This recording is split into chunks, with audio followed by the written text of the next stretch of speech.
Good afternoon, everyone, and welcome to this webinar by the Technical Committee on Affective Design. We want to welcome or give special mention to the Vice Chairperson of the Technical Committee who is here, Dr.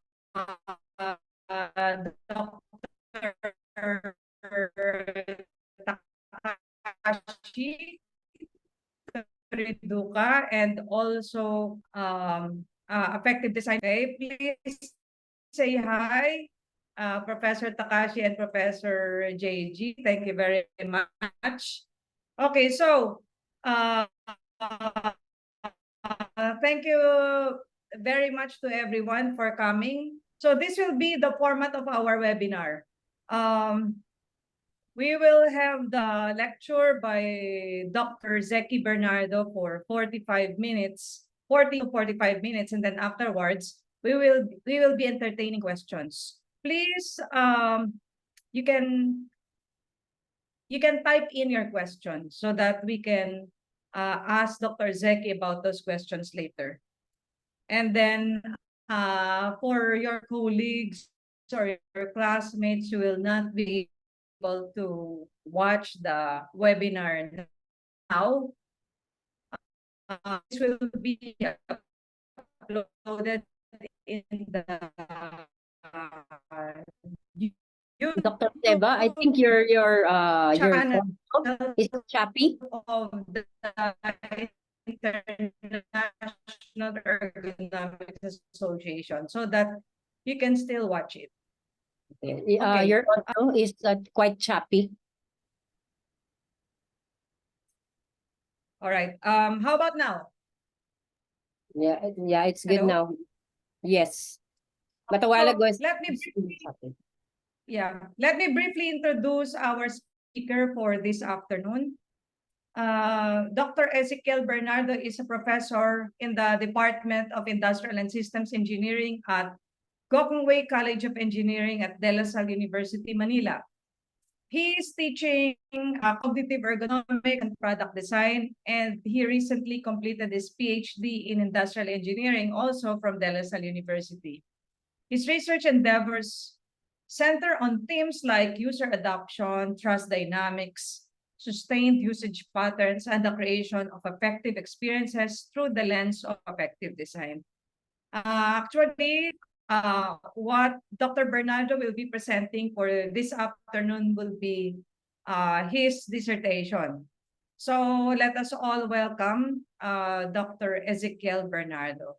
Dr. Bernardo, the virtual floor is yours. All right, thank you so much, Dr. Seva.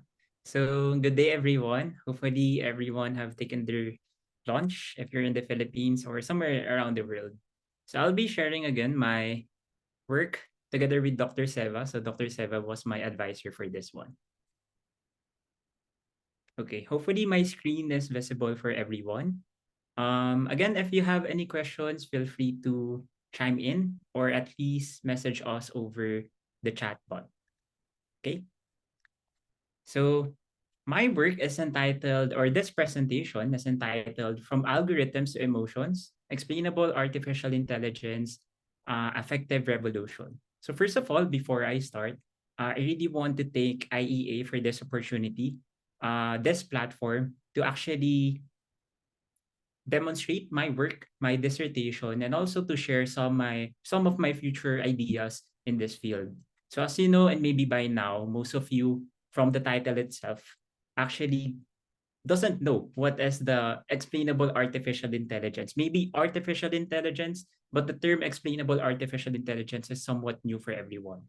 So in this presentation, I do hope that everyone will understand what is the significance of explainable artificial intelligence, and also what is the interaction between specifically affective design in this field. So to have a proper introduction in this topic, why not play a game, right? So I'll be flashing some photos in the screen, and hopefully you can identify what is the commonality among all. So let's start with this one. So I have Facebook, Netflix, we have Waze, vacuum and a robot vacuum, and we have YouTube. Another set of photos are Amazon. This is for health, X-ray. We also have calendar and facial recognition. Let's add in the military equipment, the advanced military equipment, and Tesla, the self-driving car. And maybe by now you know this one, ChatGPT. So, well, among all this photo, this actually boils on the idea of artificial intelligence, all of which are being powered by artificial intelligence. And this thing is, we can actually mention it as a buzzword right now, but in the recent years, especially now that it is propagating around the world, especially with ChatGPT, the most famous one, we can actually say that artificial intelligence is something that we are being part of right now. So, as a matter of fact, the idea of artificial intelligence is very widespread. Around 77% of all technology-enabled devices are being powered by AI. At the very least, its functionality. And by the year 2024, we are expecting that AI or AI-powered devices is more than the actual population of our world. So around 8.4 billion. So just imagine 8.4 billion, that is twice the population around the world. So each one of us will be handling two enabled AI devices. So this trajectory is, yes, the numbers is quite astonishing. But if we're going to look on the adoption, or basically how many people actually use those things, that is quite revealing. So this is a graph showing the marginal year-over-year decline of AI adoption. So maybe we can split it into two. I have the blue part representing the uptake. This is from 2017 to 2019. And I have 2019 to 2022, which is where we actually see the stagnation and a little bit of a decline. So for the blue part, year 2017 to 2019 is the pre-COVID era, wherein we are actually looking for advances on the different technology that we are using. This is where advancement in phones and softwares are actually propagating. And this time we have saw the possibility of AI. So after which, from 2019 to 2022, even though most of us actually uses more AI-enabled device, specifically on some softwares that we are using like Instagram, Snapchat, social media platforms, even the daily feed that we are actually being viewed on, especially in Facebook and Twitter. So all of them are being AI powered. However, as you can see, there's a marginal year-over-year decline. And this marginal year-over-year decline is something we can say problematic, because as the number of AI-powered devices actually increases, why not our adoption also increases? So if we're going to use the data that we have, so actually the plotted data is for the year. I also have 4 months. And if we're going to plot it all, so we can actually see that it's declining at a significant R squared value at 0.854. So looking on different literatures, both qualitative and quantitative in nature, sorry, there was a message in the chat box. Anyway, so the year-over-year growth of this one is quite problematic because, again, the number of devices being powered by AI is increasing. However, and similarly to the population, however, the adoption is not that high and actually declining. So what is the issue in this one? Looking on the qualitative researches and quantitative researches, the recent quantitative researches, there's a commonality that is placing trust as an important facet of this issue. So trust miscalibration is having an individual tend to place inappropriate level of trust in AI system. So for example, I can overtrust a system or undertrust a system. As you know, we have self-driving cars. So let's use that as an example. There are people that are actually overtrusting it. And for a moment, they really want it to drive their cars without any supervision at all. So we can actually say that that's overtrusting because the technology right now doesn't do it anymore, right? So that is the problem, trust miscalibration. The keyword here is inappropriate level. In order for us to solve it, we must identify how to actually attain a state of equilibrium between both. However, what is the factors should be considering? So in the literature, the common description of trust miscalibration is between perceived trust and system reliability. So in this graph, we can actually plot where the problem really relies. So if we have over trusting, this is the moment where we place too much trust on a system that is not that reliable. So just imagine that you are using, let's say, a predictive model that cannot actually predict that reliable. I mean, the reliability of the predictive model is not that high.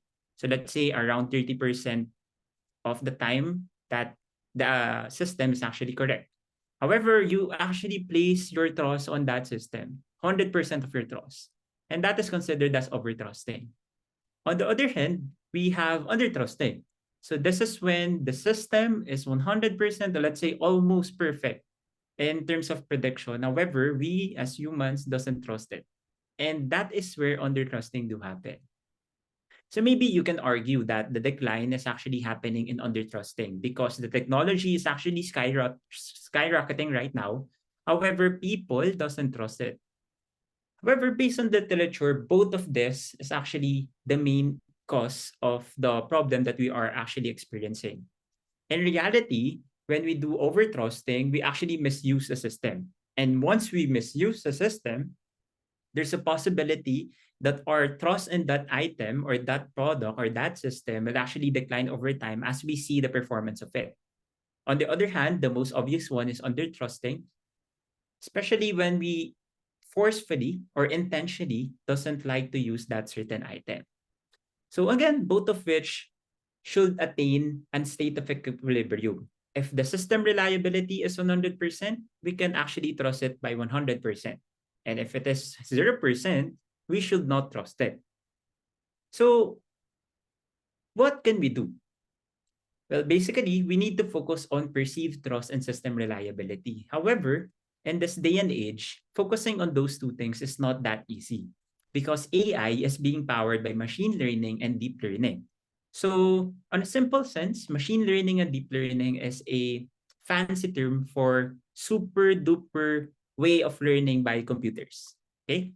So, in this manner, the AI or actually the computers uses different sort of data, whether it's a supervised or unsupervised learning, and they're going to learn how to do things similar to human. And because they are similar to human, they also do what we are failing to do. So this is explaining what happened. That is why in machine learning and deep learning, it's almost connotated with block box. Block box in the sense that we cannot actually understand what is happening, but we know the output, okay, or the end results. So in this issue, the possibility of undertrusting and overtrusting is being highlighted. Why? So I'll give you an example, and I'll be using different articles across the internet that was published recently. So we have this one. With AI, there's a trust gap based on gender and age. Another one. Who is making sure that AI machines aren't racist? Next. Racial bias found in major healthcare risk algorithm. We also have AI has a discrimination problem. In banking, the consequences can be severe. And AI automated discrimination. Here's how to spot it. So that is the problem. As we don't know how the system actually functions because it uses machine learning and deep learning, we are unaware how the AI or the system actually created those judgment. And because of that, for example, and in most recent study that was conducted, in the Western country, as we know, there is a racial bias that actually manifesting in different domains. And one of which is that when spotting criminals, they actually pinpoint the person with color over the person that are color white. So that's the problem in AI. And how do we resolve this issue if we don't know how to actually explain the convolution between machine learning and deep learning for AIs? So this is where explainable AI comes in. explainable AI is not another segment of AI. But rather, this is a complementary field of AI that focuses on how AI should explain its processes or its inner workings. So the goal is the perceived trust should equal to the system reliability of the system, meaning that with the help of explainable AI or the explanation that it will gonna provide, we're gonna understand it, we're gonna identify what it is limitation, and later on, we're gonna identify what is the proper state of trust to be given to it. So in explainable AI, maybe you're quite confused, so I'll give you some examples. So this is a picture of banana when you do a Google search. Let's say you're looking for banana, and these are some of the photos that will be flashing. Next is for the medical field. So in explainable AI, it uses colors. For example, in this one, there's a heat map representing a different degree of parts. Let's say for growth, for tumor, and anything for health. Next is it can actually present graphs representing why it made that decision, and later on what are the importance of it. Next, we also have this one, the basic one. In prediction, there's a level of certainty being given by the AI. Third is visualization. Like for example, in Tesla, the self-driving cars, it uses a representational model of what the computer actually sees. So for us, we're appreciating that, okay, so this is the camera, this is how they perceive different things. And as you know, in Tesla, it can actually represent different cars. Let's say it's a truck, it's a human, later on. So we can actually identify that it is actually correct. Next is for some technical work, it can actually present decision trees, showing that this is the progression on the decision it made, maybe from, let's say, classifying certain items, identifying that this item is better than the other, and so on. So in reality, the goal of explainable AI is to look on different ways to help the AI explain the inner logic that it uses, whether it's in terms of graph, in terms of diagrams, in terms of pictures or visualization. All of it actually falls in XAI. If we're gonna look on the literature, there's a there's an abundance of different methodology or techniques to do XAI. However, I'm focusing more on the XAI being implemented to us, or actually the XAI we are exposed to. Okay. So XAI is a human level explanation aiming to provide the three important insights from AI: its purpose, process, and performance.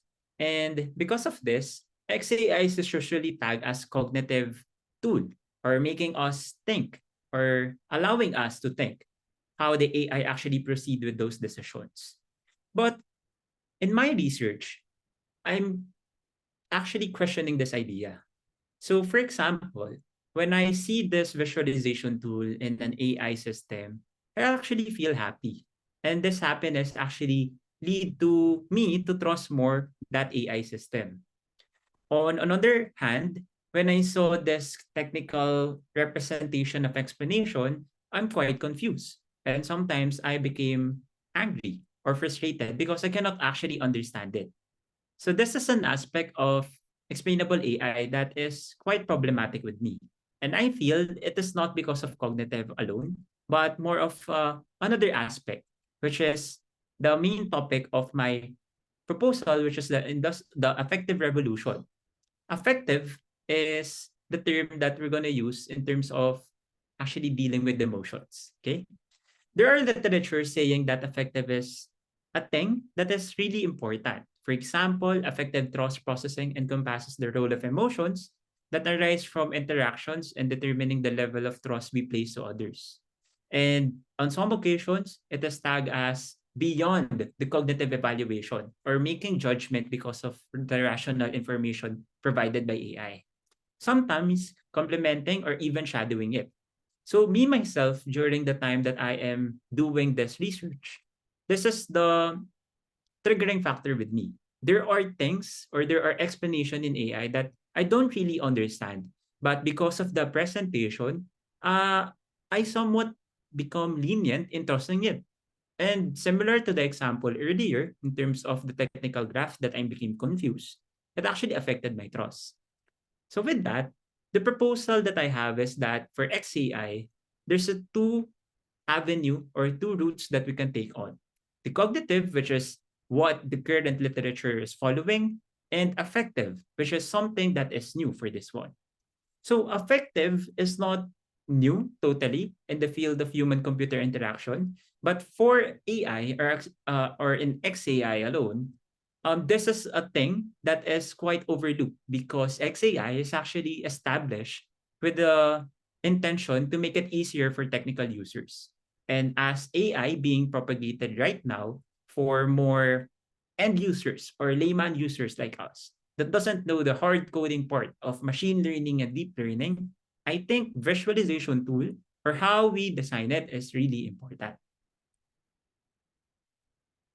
So the question that I answered was, despite the integral role of emotions in trust calibration, XAI's effective trust calibration is still an area to be explored. And because of this, in my dissertation work, I focus on affective trust calibration and whether it is really possible. To be able to answer that, I used 4 different studies. So in these 4 different studies, I aim to answer the different components that is critical for understanding it. So let's start first with XAI. So as you know, XAI or the premise of XAI is the utility function of it that allows human to better understand what is happening to the AI system. So the first question that I have in mind is whether XAI is really effective in promoting trust to people.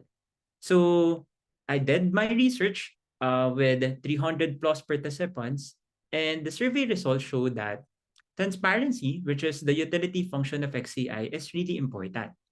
And based on the interviews, I found out that this facilitates the understanding, and actually transparency is not always on the good end. There's also pitfalls of transparency. People actually mention that sometimes the technicality of those transparency information or the explanation alone actually triggers them not to trust the system. And also there are things that is actually overwhelming for people, similar to the example that I've shared earlier. Then looking on reliability, which ranks number 2 on the survey, I found out that there's actually an interplay with it in terms of transparency because people can actually identify only the reliability of systems, especially on the first-hand use, if they understand or they actually know what is happening. So this is from the transparency also. So in the first study, I also identified that XCI right now is perceived to be a requirement rather than a feature, thus showing a significance in my work. So the problem is, when and where does XCI really matters? So from the interview, I stratified the results and identified these 4 important scenario. We have when AI or the ability of AI, let's say a classification system, whether it's correct or wrong, and for correctness, whether the explanation that was provided is correct or wrong. As you know, there are AI that doesn't actually provide correct explanation. Sometimes they uses failed explanation in terms of analysis. So maybe some of you that actually use ChatGPT can actually relate to this one. So in most cases, I identify that XAI is only effective when it actually provides correct explanation under a correct classification. For the other 3 scenarios, XAI is perceived to be unimportant by people. Next is by undergoing more on the idea of what makes XAI effective, I actually look on the XAI itself, or basically the explanation. I asked people, what are the reasons, or actually what are the criteria that you're gonna believe in this transparency statement or explanation? And previously, there are studies that actually mention that it is in terms of the depth or how complete the information was. But based on survey results, it was identified that explanation depth is actually important. However, it falls on the latter part or at the 5th place. The first 4 actually triggers from the form of explanation to structure, communication style, and supplementary information. If we're going to use the cognitive and affective, we can actually say that among the 5 that I have mentioned, It's only with explanation depth that cognitive side, or the way that people were gonna think or understand the explanation, belongs to the top fifth only. We're gonna look on the top four. It's all about affective, or how people do actually appreciate or do actually understand in terms of what they're gonna feel, or the overall emotions that they're gonna manifest in this different design factors. So this understanding is quite revealing in terms of how do we design XAI from this point. Because previously, again, XAI is established for technical users and not for the common people that uses common AIs. So as the survey results show, maybe it's time to move on with the explanation depth and focus more on how you're gonna interact with people, or the interaction between the explanation and the human heart. So how we're gonna create explanation that will trigger the trust incentive emotion by people. So now I understand what is XAI and how it became effective. So now, given that the top four criteria actually falls on emotion, I want to know what are the emotions engendered with XAI. This is an important topic because in affective research, if you don't know what are the emotions being developed or engendered in a certain stimuli, it is hard to measure. And also, it will be hard for us to manipulate or actually leverage on the possible effects. So based on the survey that I conducted, by the way, if you want to learn more about the different researches that I've conducted for these four studies, most of them are actually published. So you can actually message me and I can give you the link where you can access it. So based on my research, there are different emotions that was manifested when dealing with XAI. So all in all, 51 emotions was identified. 37 was in English, and the rest was all in vernacular language. Among all, there are 24 unique emotions, which is actually represented right now in your screen. These 24 emotions, looking on the different or the four conditions that I've mentioned earlier, this is actually triggered on different scenarios. So for example, under an ideal, this is where the XAI is correct and the AI classification is also correct. Generally, most of the emotions are positive. Next is for training issue and process issue. That is a mixture of positive and negative, while unsuitable actually falls on negative, or majority to be negative. The question now is, given that this is the finding, can we actually say that this will hold true? And also, can we only classify those emotions into positive and negative, given that the complexity and the actual overlap? Because of this, I move on with the third research. So this is about the emotions in trust calibration. So given that there's an overlap in the research that I have found, I want to identify what is the general structure of these emotions so that I can operationalize it. So in doing so, I created a survey tool and also an experiment wherein I identify it using a congruent and incongruent conditions, where basically this is the correct and incorrect conditions. So from the 24 emotions that I have identified, I actually filtered it into 20, where I removed the lighted, glad, ashamed, and hopeful. And this four, we can actually classify it into four distinct dimensions, which is the interestingly surprised, trusting, fearfully dismayed, and anxiously suspicious emotions. This four actually stands true for both positive and negative, where we identify that there's a significant difference among all. So looking on and actually operationalizing these emotions, I use different way to stratify it or classify it. So I use valence, impact on trust, associated with, and potential results. After classifying, I actually formalized the results and identified key behaviors. So for the first one, for the interestingly surprised and trusting emotions, I was able to identify that both of the valence actually is positive, and it enhances trust.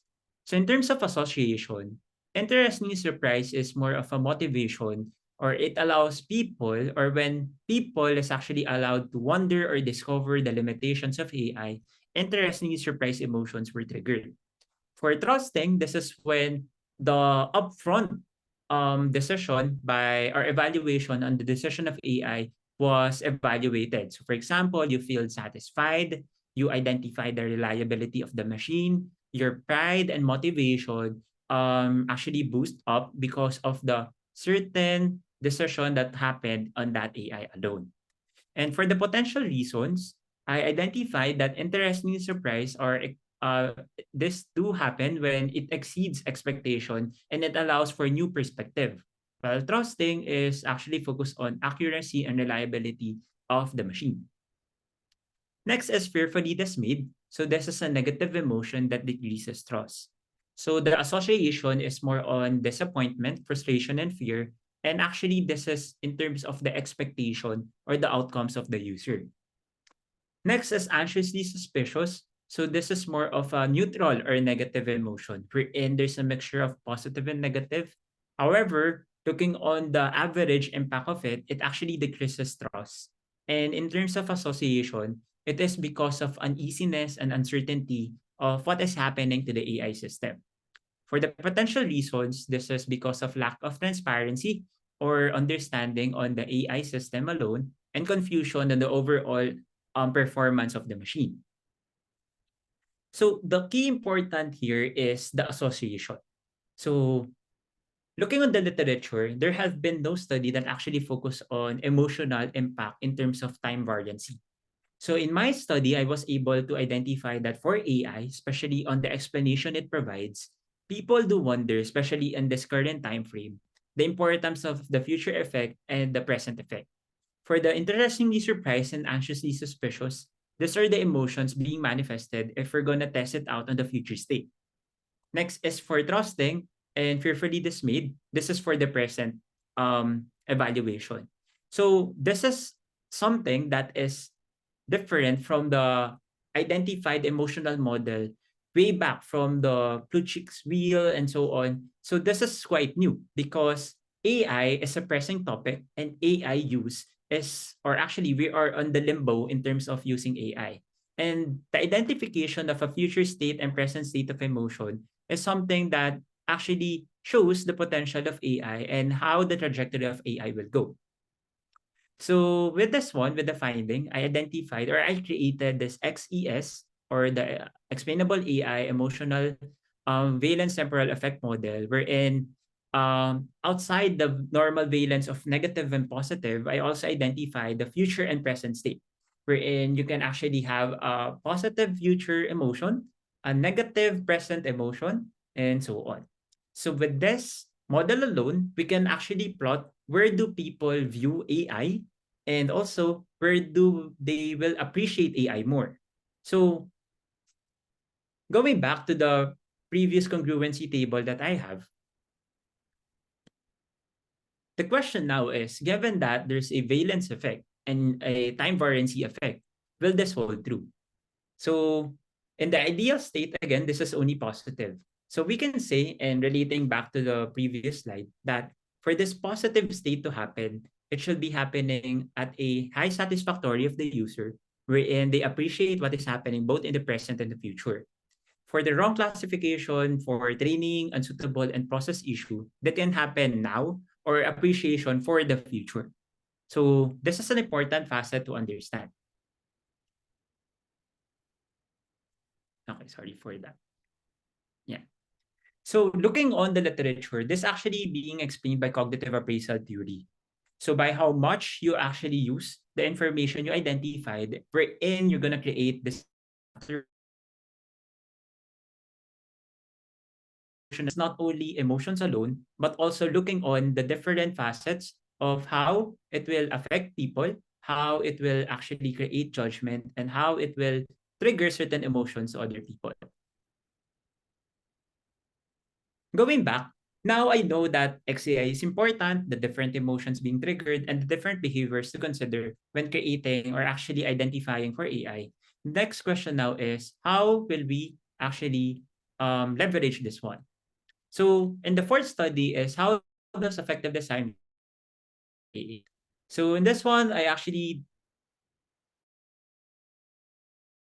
for 200 participants. And this one, I managed design components that was identified in the previous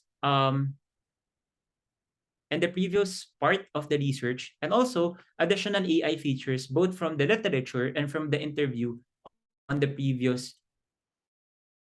check. So in this one, I created a test wherein the platform is actually focusing on image recognition AI. So if you're familiar with um, Google Lens, so this is actually patterned with Google Lens. So in Google Lens, the picture on the first and left on, I mean, the explanation being provided commonly right Google Lens. So I tried to manipulate it. A third factor will actually be on the design, or it is actually exclusive in terms of effect, or at least effect on the XAI components. I was able to identify that, and also using an SEM in terms of analysis, I was able to identify that explanation form. So this is how in terms of, so the first three emotions, which are interestingly trusting and fearfully dismayed, do an impact or significance. Similar with the communication style, whether you're going to use a robotic style or human type of conversational English, it will actually be significant for the first three emotions. And similar with the supplementary information, so these are the information that actually tells you the reliability of the system, whether it is actually performing good or not, what are the inputs and possible outputs for this AI interaction. So all of them are actually also in the first three emotions. So among the four, anxiously suspicious doesn't, or actually is not significant from the three design factors. This shows that interestingly trusting and fearfully dismayed emotions when it can be this type of designs and actions. So in terms of trust, so relating it surprise, we're gonna increase trust. Trusting emotion, trust again, be dismayed, it will be a negative reaction to prioritize design element that actually positively interestingly surprise and trusting emotions, so that it will actually this should be there should be an effort to minimize the use of design factor that triggers fearfully dismayed and for anxiously suspicious in the study. So in terms of explanation form, the or the area using the features of it that was used by the AI in terms of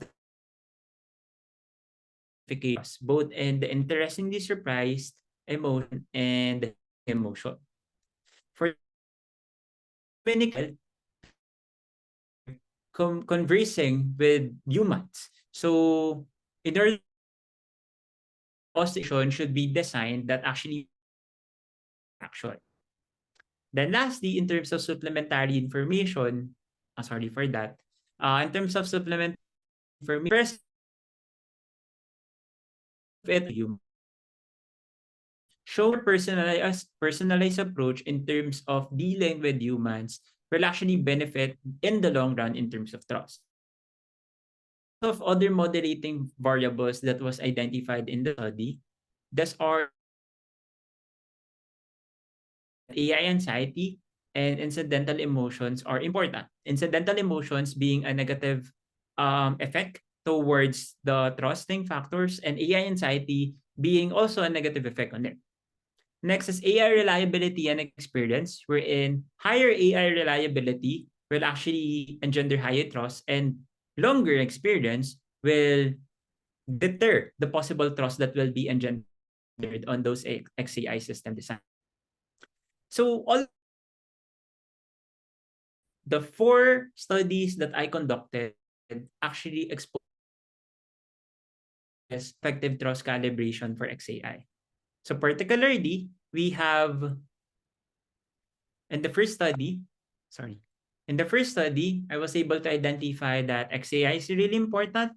And in order for us to leverage on the effect of XAI, it's time to focus on the design and not only on the depth or what are the explanation being carried by the XAI.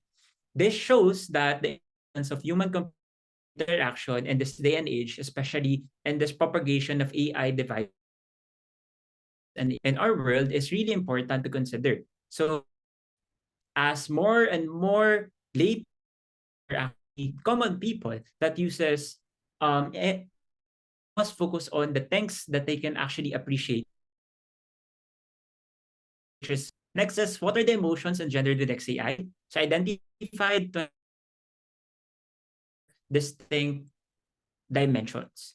So this is a combination of a positive and negative valence emotion where it can of time variancy or the importance in terms of time.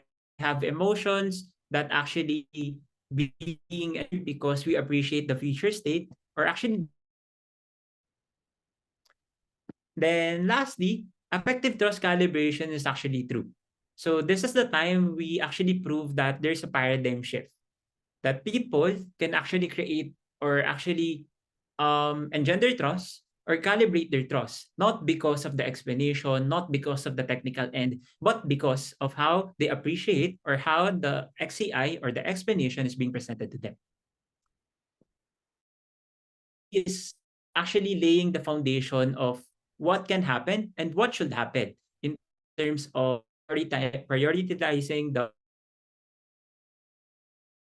of in order for us to strengthen how we communicate the black box of our AI system. That's the future. So right now, after my study, I am actually undergoing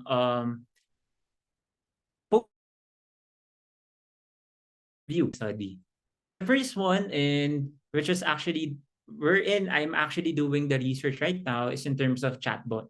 So emotion is highly important and the design of the emotion is highly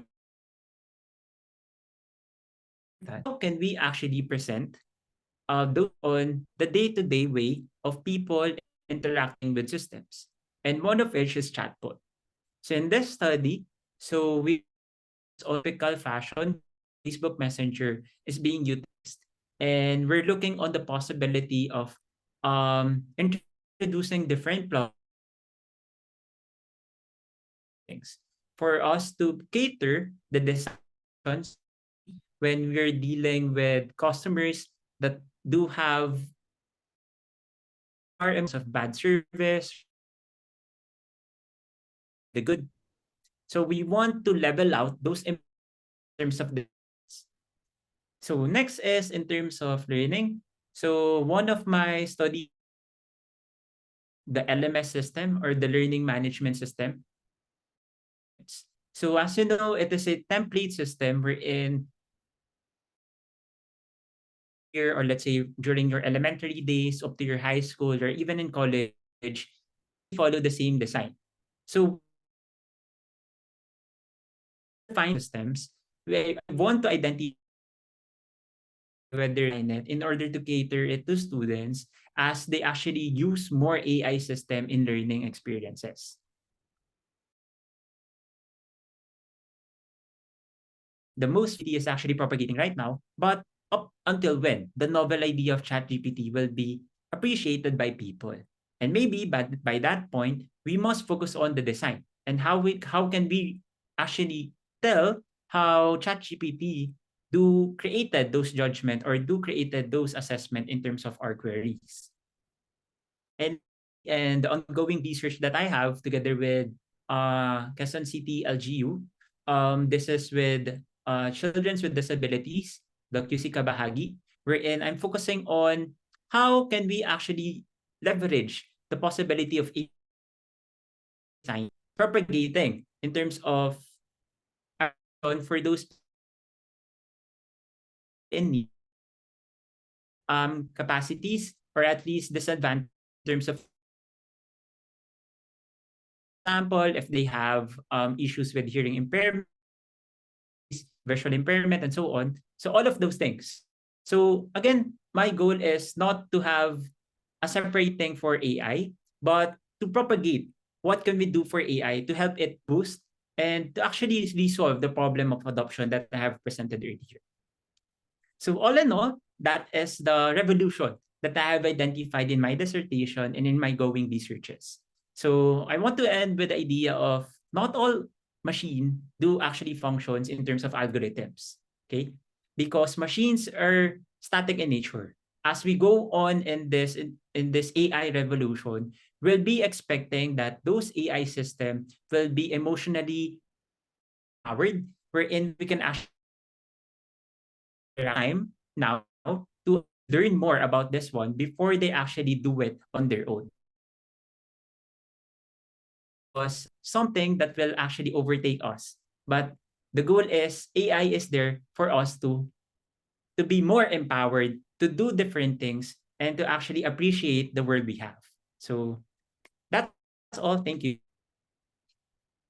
Hey, thank you very much, Zeki, for that very interesting presentation. Okay, let's see. Okay, we have a question here from Mr. Manny Orongan. Okay, let me read the question. In the perspective of the educational sector, do you think AI affective trust will be improved as AI transparency and effectivity evolves? This is in terms of the arms race as students use chat AI for typed schoolworks and professors trying to identify the percentage of original works. It is scary to think that even original ideas are scored by percentages of how much AI could be in them. Okay, I think this is about the use of ChatGPT by students, no? Yes. So this question, I Doc Seba do really keep to this question. So this is in terms of education. So from time to time, the role of AI with education is actually there. And AI will be a thing for education. Trust in this one is how can we actually instill the morality in doing something, it's both ethical and morality. Yes, ethically, maybe at some certain point there will be about this or policies about this. But at the end of the day, the gatekeep will be affective trust, where real ambition being brought about by the chat GPT, and later on they can make their own judgment whether it's actually right to use or not right to use. So this part of question, if Sir Manny or Rongan, if you want to more or in this one, or at least I do more about this one, you can message me because there's a lot of things ongoing to this one, and I think this platform will be limited. At the time that I have given for answering this question will be limited. Okay, thank you, Zeki. Any other questions? Please raise your hand. Thank you daw, sabi ni Sir Manny. Okay. Any other questions about the presentation of Zeki?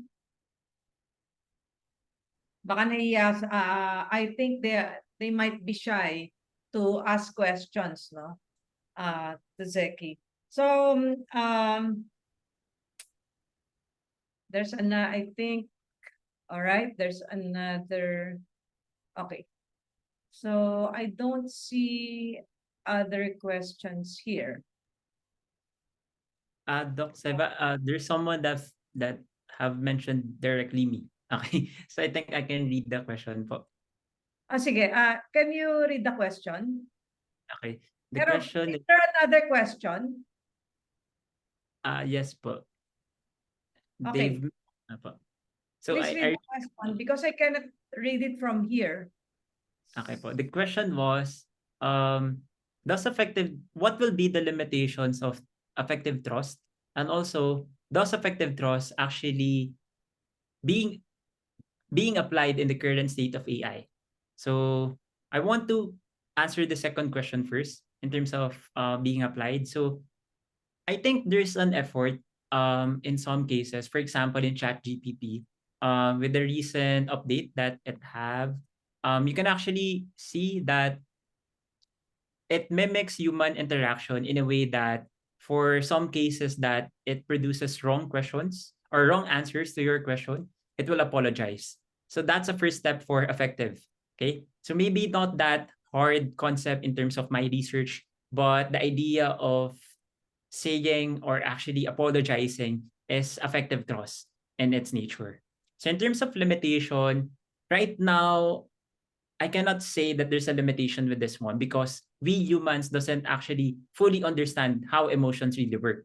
So the groundwork that I have presented is something for us to try to understand what is happening with AI and how can we understand AI more, especially if we're on the side of designing it or actually using it for different reasons. Just for example, in one of my research in terms of the medical field, I identified that there's a different degree of emotions and the effect of emotions for them is quite different to us humans that actually uses ChatGPT just to understand a certain concept or help us answering some questions in our assignments. So again, there's no limitation in terms of, and I hope that there will be a point in time that we can fully understand it. However, maybe with the help of AI, yeah, maybe with the help of AI. But right now, there's no limitation there. Okay. Do you still see another question, Zeki, that I don't No, no. I answered that was sent to me po. Okay, why do you think people trust ChatGPT? Okay. Okay. So trusting ChatGPT. So Brad actually undergo a research. So I presented earlier that this is the third leg of the research because this is something that I am very much curious. Why do people use ChatGPT? No, And based trust. on Why do trust, they trust yeah, ChatGPT? ChatGPT. Because they So can use it not, but they don't necessarily trust it. yes, yes, They yes, just want to submit something. But do you yes, think they trust ChatGPT, or they're yes. just lazy to think? Okay. So I'll answer it using two parts. So the first part in terms of use. So based on the research that I've conducted and the initial survey that I have done, the use part of ChatGPT is because of the utility function it offered to us. Similar to how Google actually provide us answers, that is where ChatGPT in terms of use actually functions. When we move to trust, what is the effect of the GPT doing sample in school. Let's say you're gonna use to answer certain question, and you got a high score, and because of that, you were happy. Because of those happiness or those positive reaction to the effect or to the use of GPT, you further trust it. So again, it's a mixture again of cognitive and affective. How it provided the utility that you are looking for and the after effect or the offshoot of using it. So yeah. Okay, thank you, Zek. Oh, Dr. JG has a question. Dr. JG. Hi, Zik. My question is regarding the announcement of Meta that it is already embedded AI in the smart uh, eyeglasses of Ray-Ban. They collaborated with Ray-Ban. What's your opinion about this? Okay.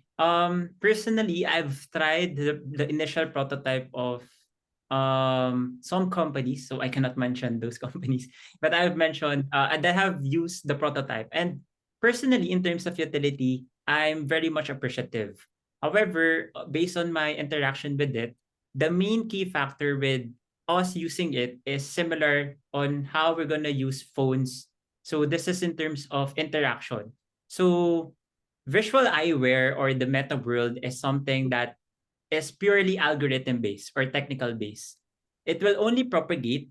Actually, there's an article saying that the initial rollout of Meta, especially for Facebook, was not actually successful because it's purely binary 1010 or working as algorithm. But in reality, if they want to mimic how the world is actually working, they actually need to instill affective component on it, whether it's of trust in terms of satisfaction, but they need to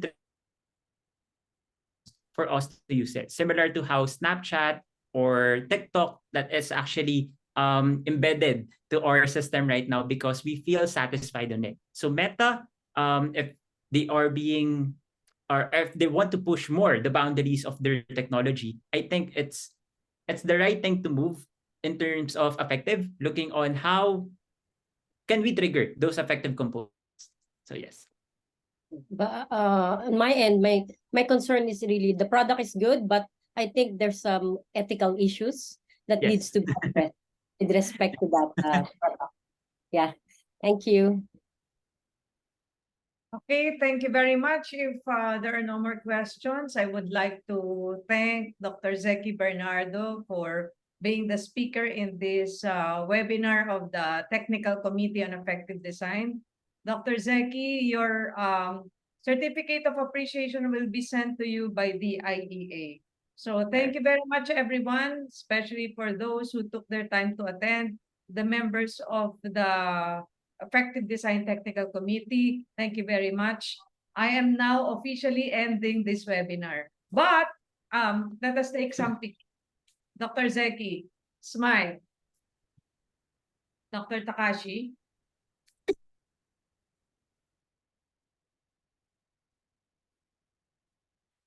Okay, thank you. Bye, everyone.